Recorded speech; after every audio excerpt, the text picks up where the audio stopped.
এখনও ভাবছেন পুজোয় কোথায় মার্কেটিং করবেন? চিন্তা নেই, চলে আসুন নিউ মার্কেটে।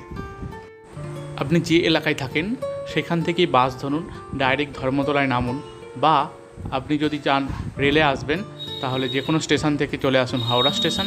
এছাড়াও যদি কলকাতার দিক থেকে আসেন বা অন্য কোথাও থেকে আসেন তাহলে নেমে পড়ুন শিয়ালদা স্টেশন। সেইখান থেকে আপনি বাসে করে চলে আসুন ধর্মতলা। আর ধর্মতলা বাস স্ট্যান্ডের ঠিক অপোজিটেই রয়েছে এসপ্ল্যানেড মেট্রো স্টেশন। সেইখানেই আপনি পেয়ে যাবেন অসংখ্য জামা কাপড়ের দোকান। এছাড়াও সেইখান থেকে আর মাত্র 2 মিনিট হাঁটা পথে গেলেই পেয়ে যাবেন নিউ মার্কেট। গ্র্যান্ড হোটেলের নিচে দু সাইডে রয়েছে অসংখ্য পরিমাণে ফুটের জামা কাপড়ের দোকান। এইগুলো ফুটের দোকান হলেও এখানে কোয়ালিটি কিন্তু বেশ ভালো। আপনি আপনার গ্রামের যে কোনো দোকানের থেকেও কিন্তু কোয়ালিটি এখানে অনেকটা ভালো পাবেন। এইখানে আপনাকে মার্কেটিং করে কিনে নিতে হবে আপনার পছন্দের জিনিসপত্র। এছাড়াও এখানে আশেপাশে রয়েছে অসংখ্য পরিমাণে স্ট্যান্ডার্ড এবং নর্মাল শপিং মল। আপনি চাইলে সেখান থেকেও মার্কেটিং করে নিতে পারেন। তাছাড়া আপনি যদি ব্র্যান্ড খোঁজেন, এখানেও নানা ব্র্যান্ডের শোরুম আছে ছোট বড়। আপনি সেখান থেকে পছন্দ মতো জিনিসগুলি নিয়ে নিন। আপনি শুরু করুন মেট্রো সিনেমা হলের কাছ থেকে, এবং জাদুঘরের কিছুটা দূর পর্যন্ত গেলে আপনি দেখতে পাবেন অসংখ্য পরিমাণে ফুটের দোকান এখানে রয়েছে।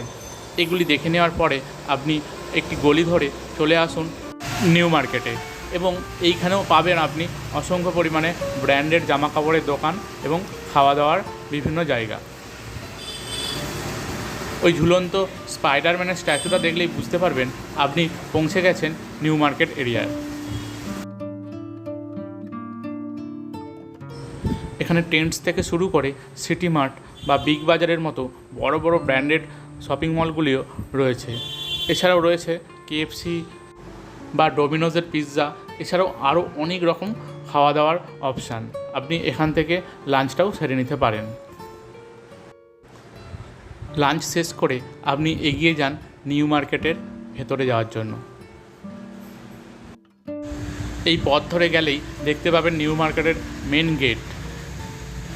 ওই গেট থেকে আপনি ভেতরে প্রবেশ করুন এবং ওখানে পাবেন বিভিন্ন নামি দামি ব্র্যান্ডের দোকান। সেখান থেকে আপনার প্রয়োজনের মতো জিনিসগুলি আপনি ক্রয় করে নিতে পারেন।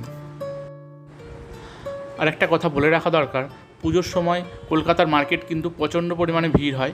তাই এই সময়টাই আপনার জন্য সম্পূর্ণ উপযোগী, এবং আপনি এই সময়টাই কিন্তু মার্কেটিং ধীরে সুস্থে করে আসতে পারেন। তো বন্ধুরা, এই ভিডিওটি এখানে শেষ করলাম। দেখা হচ্ছে পরবর্তী ভিডিওতে হাতিবাগান মার্কেট এলাকায়।